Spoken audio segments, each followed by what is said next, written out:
தமிழகத்திற்கு பெருமை சேர்க்கும் கொங்கு சீமையாம் கோவையிலே பொதுநல அமைப்புக்கெல்லாம் ஒன்று சேர்ந்து மண்ணின் மைந்தன் மாண்புமிகு அமைச்சர் கே விக்னேஷ் அவர்களின் பாராட்டு விழாவிற்கு வருகின்ற அத்துணை பேருக்கும் வணக்கத்தை தெரிவித்துக் கொள்கிறோம்.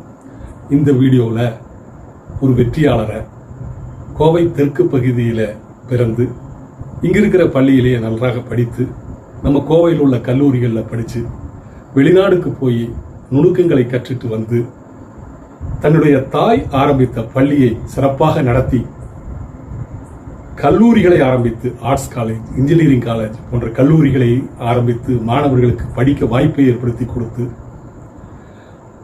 முதலாக தெற்கு பகுதியிலே ஐடி நிறுவனங்களை உருவாக்கி வேலை வாய்ப்புகளை மாணவர்களுக்கு ஏற்படுத்தி கொடுத்து வெற்றியாளராக திகழ்ந்து தற்போது வெளி மாநிலத்திலும் கூட கல்லூரியை ஆரம்பித்து யூனிவர்சிட்டி அளவுக்கு உயர்ந்து நிற்கும் மதன் செந்தில். வணக்கம்.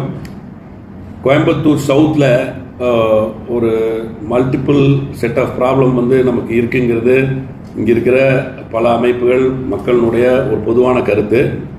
அதில் முக்கியமான முடிவுகள் சிலது எடுத்தும் கூட அதெல்லாம் நிறைய செயல்படலை. ஃபார் எக்ஸாம்பிள், குப்பை கிடங்கு குப்பை மட்டும் சவுத்துக்கு வருது, வேறு எந்த டெவலப்மெண்ட்டும் வரல அப்படிங்கிற மாதிரியான ஒரு ஃபீலிங் தான் இங்கே இருக்கிற பீப்புளுக்கும் இங்கே இருக்கிற எல்லா அமைப்புக்கும் அப்படிங்கிற ஒரு உணர்வு தான் ஜென்ரலான ஃபீலிங் இருக்குது. அதனால் நாங்கள் ஒரு கொஞ்சம் காமனான பீப்புள் யாரெல்லாம் ரீசெண்டாக நடந்த பிரச்சனைகள் எல்லாம் பேசிகிட்டு இருக்கும்போது நம்ம சவுத் பீப்புள் கோயம்புத்தூர் சவுத்தினுடைய பாப்புலேஷனுக்கு வேணுங்கிற இன்ட்ரெஸ்ட்டை ப்ராபகேட் பண்ணுறதுக்கு ஒரு அமைப்பு இல்லை நம்மக்கிட்ட. ஆனால் பெரிய பெரிய அமைப்பு சில விஷயங்களை இப்போ குப்பை கிடங்கு நகர்த்துறதுக்கு பல பேர் பல லெவலில் 15-20 வருஷமாக போராடிட்டு இருக்காங்க. அதே மாதிரி கோயம்புத்தூர் ரயில்வேவை டெவலப் பண்ணுறதுக்கு நிறைய பேர் போராடிட்டு இருக்காங்க. கோயம்புத்தூர் பஸ் டெர்மினஸ் கொண்டு வரணும்னு சொல்லி இப்போ போராடிட்டு இருக்காங்க. அது முடிவெடுத்து 60 கோடி ரூபாய் இன்வெஸ்ட் பண்ணி அது நடக்கலை. மெட்ரோ ரயிலில் முதல்ல வந்த பிளானில் கோயம்புத்தூர் சவுத் வெள்ளலூரை பேஸ் பண்ணி தான் ஸ்டார்டிங் இருந்துச்சு, அதுவும் நடக்கலை. இந்த மாதிரி சம்வேர் எங்களுக்கு ஏதோ ஒரு தப்பு கோயம்புத்தூர் சவுத்துக்கு நடந்துட்டு இருக்கு, கண்டினியூஸாக நடந்துட்டு இருக்குங்கிறது எங்கள் எல்லாத்தோட ஒருங்கிணைந்த ஃபீலிங். அதனால் இங்கே இருக்கிற எல்லா அமைப்புகளும் சேர்ந்து இன்னைக்கு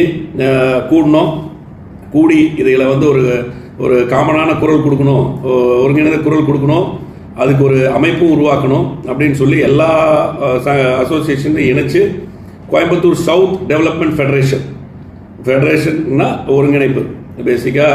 அதனால் ஒரு கோயம்புத்தூர் சவுத் டெவலப்மெண்ட் ஃபெடரேஷன் ஒரு காமனான ஒரு அம்பர்லா ஆர்கனைசேஷன் ஒன்று கிரியேட் பண்ணலான்னு இன்றைக்கி முடிவெடுத்தோம்.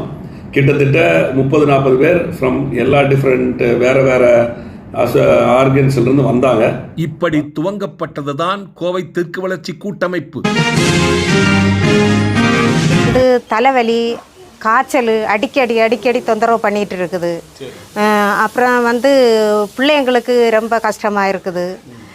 நைட்டு வேலைக்கு போயிட்டு வந்தாச்சுன்னா அவங்களுக்கு தூங்க முடியலை, ரொம்ப வாசம். அப்புறம் தண்ணி ரொம்ப தண்ணி கட்டு. வணக்கம் சொல்கிறதுக்கு அசிங்கமாக இருக்குண்ணா, மகாலிங்கூர் குடியிருக்கிறதுனால. ஏன்னா 25 வருஷத்துக்கு முன்னாடி அமைதியாக இருந்த ஊர், நல்ல பாலக்காட்டு கணவாய் சார்ந்த ஊர் இது. நல்ல இயற்கையான காற்று, இயற்கையான மழை கிடச்சிருந்த ஊரில் ஒரு நாளைக்கு கார்பரேஷன் கணக்குப்படி 1200 டன் குப்பை உற்பத்தி ஆகிருந்தோம் கோவை மாநகரத்தில். எல்லாமே இங்கே தான் கொண்டு வராங்க. நம்ம என்ன சொல்கிறோன்னா, 2016 சட்டம் முனிசிபல் சாலிட் வேஸ்ட் சட்டம் இயக்குனது யார்? Supreme court. அவங்க சொல்கிற மாதிரியே எங்கே குப்பை உற்பத்தி ஆகுதோ அங்கேயே அழிச்சிடறது தான் ரூல்ஸு. நாங்களும் பலமுறை கோரிக்கை வைத்திருக்கிறோம். எங்களது இயக்கத்தில் இருக்கும் செயலாளர் இதற்கான பல முயற்சிகளை எடுத்திருக்கிறார்கள். அவர்களே நேரடியாக சொல்ல இருக்கிறார்கள். தொடர்ந்து இந்த பிரச்சனையை நாங்கள் கையில் எடுத்து இதற்கு தீர்வு காணும் விதம் அரசுக்கு எடுத்து சொல்லி முழுமையான தீர்வை அவர்களுக்கு கொடுக்க வேண்டும் என்பது எங்களது நோக்கம். அதற்கான முயற்சியையும் நாங்கள் செய்து கொண்டிருக்கிறோம். மக்களுக்காக உண்மையான நியூஸ் தரதில்லை, செய்தியை எல்லாமே நீதிமன்றத்துக்கே தவறான செய்தியை தர்றாங்க. இங்கே எத்தனை லட்சம் டன் குப்பையை தேங்கி கிடக்குன்னு அவங்களுக்கு தெரியாது. பல முறை எச்சரிச்சாச்சு நீதிமன்றம், பட் அதையும் பொருட்படுத்ததே இல்லை. 15 வருஷம் இந்த கேஸ் நடந்துட்டு வருதுங்க. 2018 ஏற்கனவே நமக்கு சாதகமாக தீர்ப்பு தான் வந்துச்சுங்க. டெல்லி தேசிய பசுமை தீர்ப்பாயத்தில் ஒரு தீர்ப்பை வழங்கியிருந்தாங்க. அதாவது குப்பை கிடக்கில் தேங்கியிருக்க பழைய கழிவுகளெல்லாம் ஒரு வருஷத்தில் அழித்து இடத்த மீட்டெடுத்து பொதுமக்கள் பயன்பாட்டுக்கு கொண்டு வரணும்னு சொன்னாங்க. ஆனால் வந்துட்டு துரதிர்ஷ்டமாக அந்த அன்னைக்கு 2018க்கு பிறகு கொரோனா காலம் வந்து ஒரு வருஷம் அந்த மாதிரி போயிடுச்சுங்க. அதுக்கு பின்னாடியே வந்து அதே நிலைமை தான் தொடர்ந்துச்சுங்க.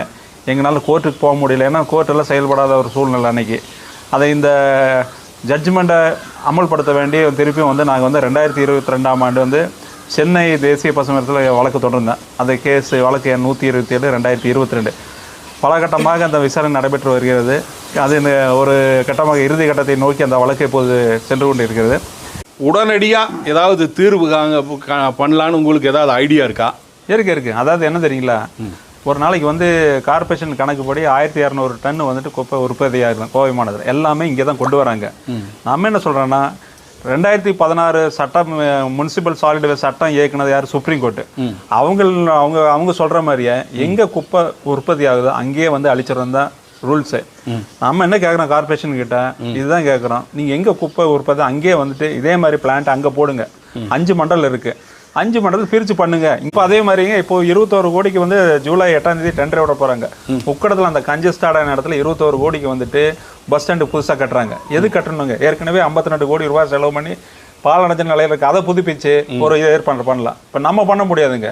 ரோடு விரிவு பண்ணணும்னா இதை யார் பண்ணுவாங்க? அரசாங்கம் தான் பண்ணணும். அதுக்கான முயற்சி அவங்க எடுக்காமல் இருக்காங்க. அது இப்போ ரயில்வே ஸ்டேஷன்லாம் கூட 2ஆம் நிலையமா அலௌன்ஸ் பண்றாங்க. தெற்கு வளர்ச்சி கூட்டமைப்பு ரொம்ப பாடுபட்டுச்சு. டெய்லி பெட்டிஷன் கொடுத்தா அது நிதி ஒதுக்கியிருக்காங்க, எல்லாம் பண்ணியிருக்காங்க. பட் போத்தனூர் ரயில் நிலையம் மிக பழமையான ரயில் நிலையம். தற்போது இங்கே ட்ரஸ் மட்டும் போட்டு நிறுத்தியிருக்காங்க பாருங்கள்.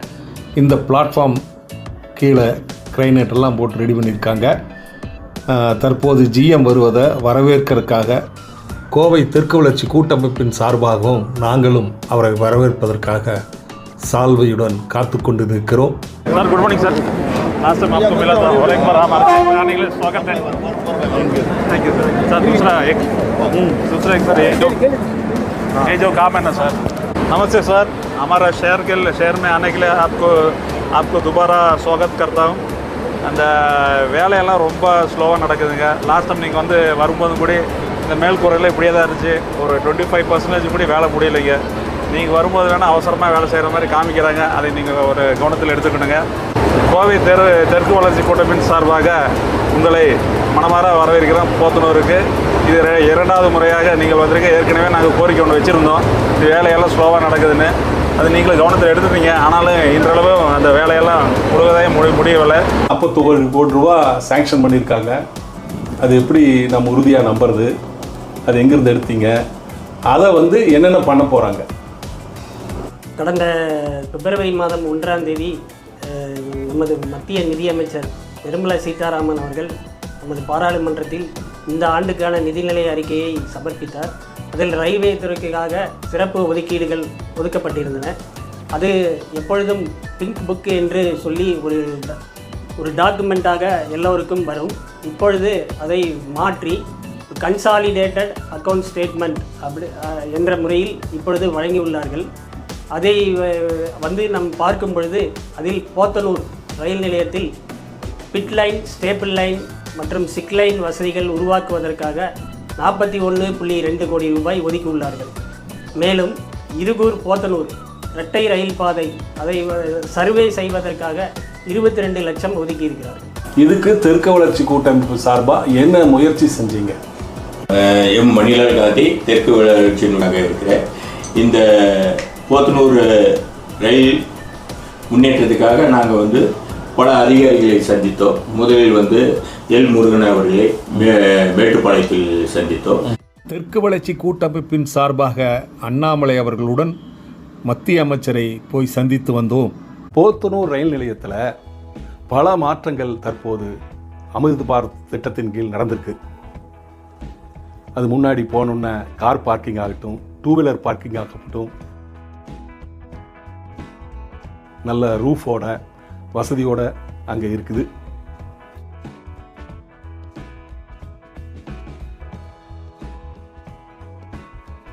முன்னாடி ஃப்ரண்ட் எலிவேஷனே கொஞ்சம் மாற்றி பண்ணியிருக்காங்க.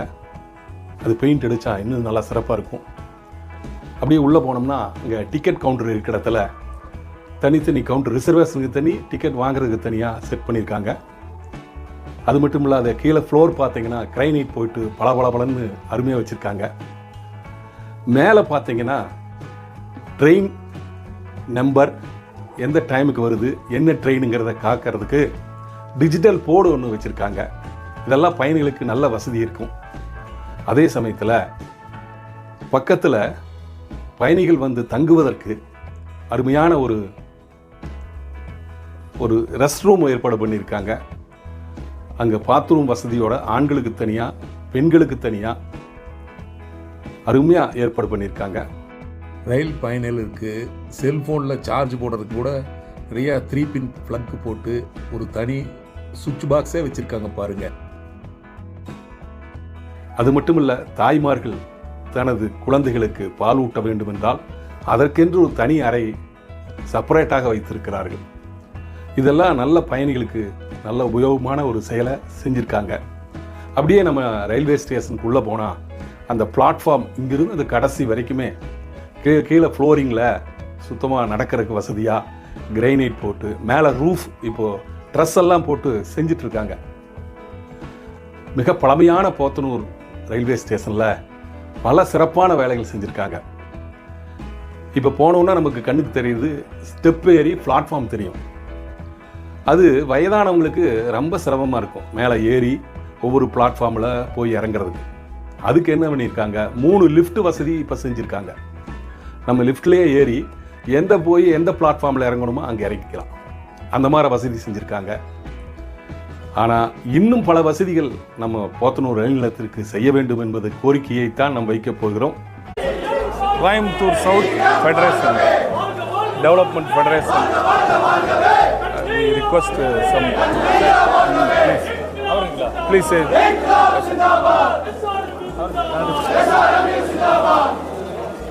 We have requested for, have you interested in naming this station as Coimbatore South or Podanur is okay?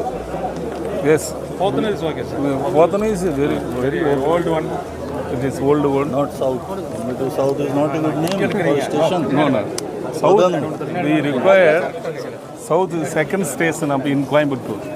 We request. This is the second station. Yes.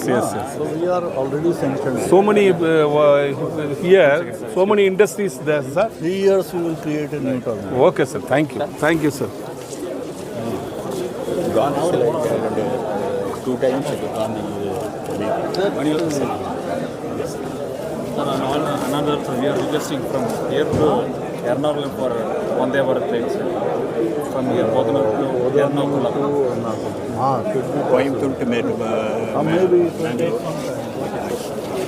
Sir, nowadays it is special trains are going in from Podanur. Yes, we are very comfortable to all people. Once it becomes terminal, then we will run. நம்ம போத்தனூரில் railway நிலையத்தில் பண்ணியிருக்கிறாங்க.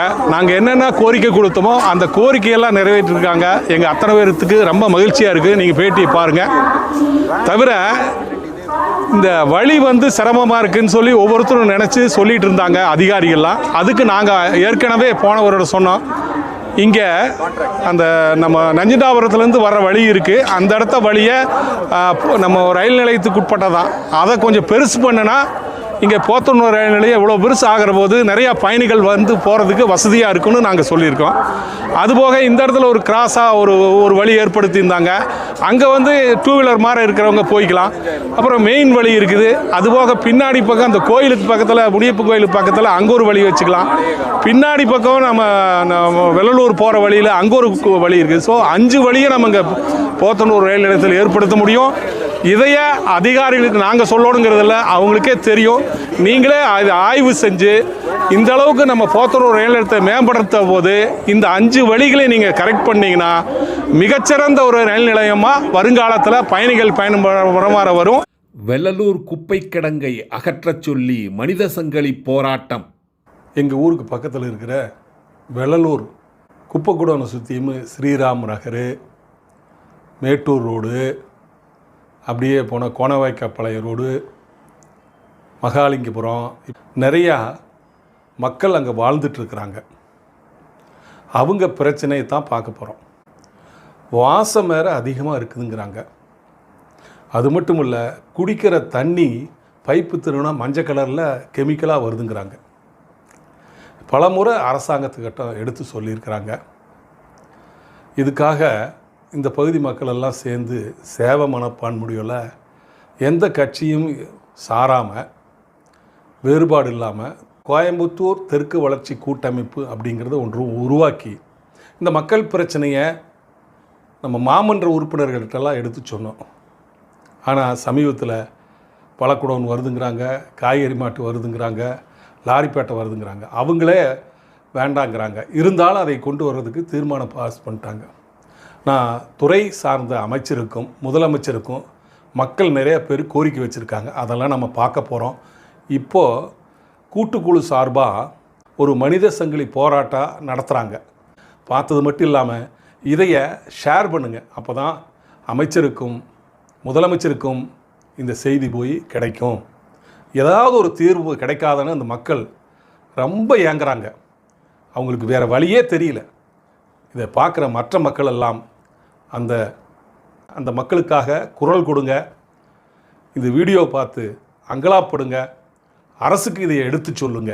இதுவரை பல ஆண்டுகளாக போராடியும் மக்களுக்கு நீதி கிடைக்கவில்லை. தொடர்ந்து முயற்சித்துக் கொண்டிருக்கிறோம்.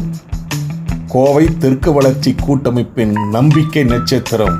துடிப்பான உங்கள் சேவை எங்களுக்கு தேவை. இந்த அரசு செய்து கொடுக்கும் என்று நம்புகிறோம். நன்றி, வணக்கம்.